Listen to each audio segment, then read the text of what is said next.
बोलायचं होतं, बोलू का? आताच तुम्ही म्हणालात की आपल्यामध्ये मैत्रीचं नातं आहे, तर त्या मैत्रीच्या नात्यानं एक सांगू का तुम्हा? सांग ना. आमची सावली निर्मळ मनाची आहे, निष्पाप आहे ती. लहानपणापासून फक्त राब राब राबत आली, कष्टच केलेत तिने, ते बी प्रामाणिकपणे. कधी कोणाला लुबाडून फसवून काही मिळवायचं ते तिला कोणी शिकवलंच नाही, स्वभावच नाही होतो तिचा तसा. तिला तुम्ही खऱ्या खोट्याच्या कसोटीवर फार का, मी काय बी बोलणार नाही. जगन्नाथजी सोबत मिळून तिनं तुम्हाला नाही फसवलंय हो. विठ्ठलाची आज्ञा घेऊन सांगतो, आमच्या साऊला कधी तोंड उघडून काय बोलताच येत नाही हो. ती असल्यावानी सगळं सहन करते. आता बी तुम्ही तिच्याकडे काय ते पुरावे मागताय, नाही आणू शकणार ती पुरावे. आणि आणून तरी कुठून? तिला जर काही सिद्धच करायचं नसेल तर कुठून आणेल पुरावे?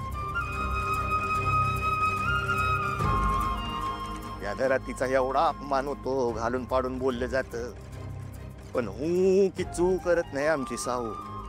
तरी बी टिकून आहे का माहिती? कारण जगन्नाथजींनी तिला सांगितलं आहे की तीच तुमची जीवन रेषा आहे, आयुष्य रेषा. या एका वाक्यासाठी ती या घरात टिकून आहे बघा. दादा, तुमचं सगळं म्हणणं मला पटतंय.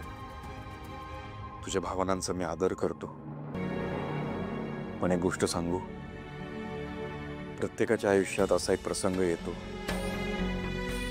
ज्या प्रसंगामध्ये त्याला स्वतःला सिद्ध करावं लागतं या जगासमोर.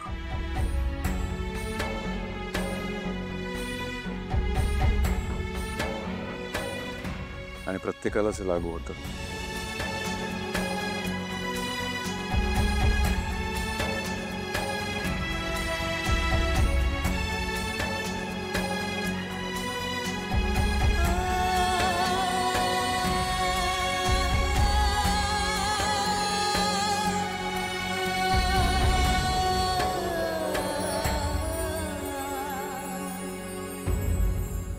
आणि कधी कधी सिद्ध करावं, माझ्यासाठी नाही, या घरातल्या सगळ्यांसाठी.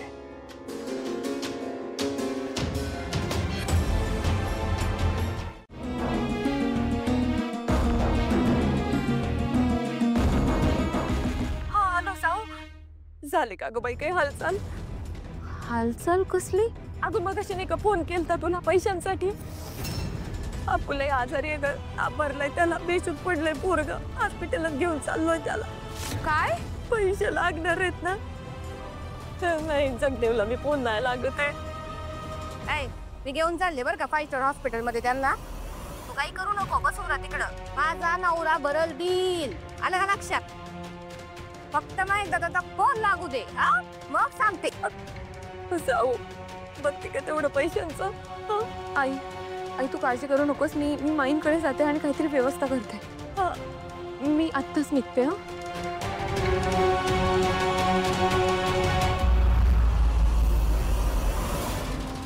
आई पाडव्याच्या मुहूर्ताला ही मुलगी कुठे निघाली एवढ्या घाईघाईत? इतकं काय अर्जंट असेल?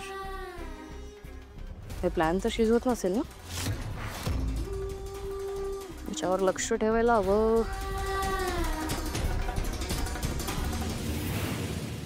हॅलो. हा मंगेश. हा सावली आत्ताच घरातून बाहेर निघाली.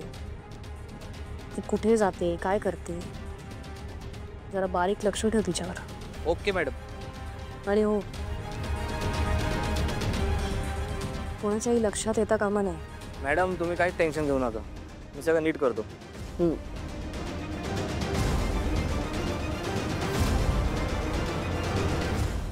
कितीही कटकारस्थानं कर, नाही ते उधळून लावले ना तर नावाची असली नाही.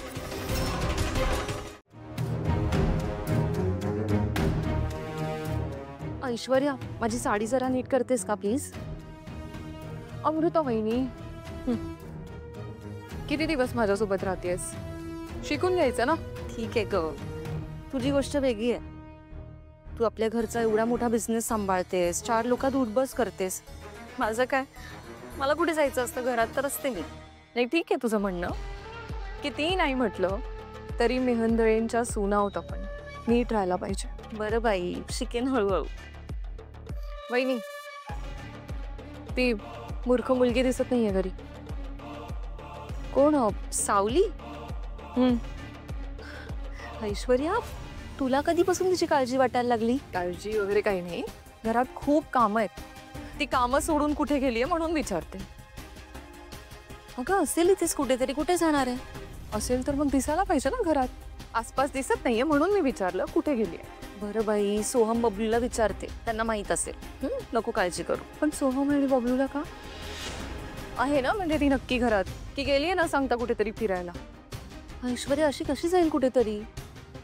तिला माहितीये घरात सण आहे, पूजा आहे. अशा वेळी पूजा सोडून कुठे जाणार आहे ती? आणि तसंही पूजा नवीन जोडप्याच्या हातून होणं अपेक्षित आहे ना. त्यामुळे नको काळजी करू, मी बघते.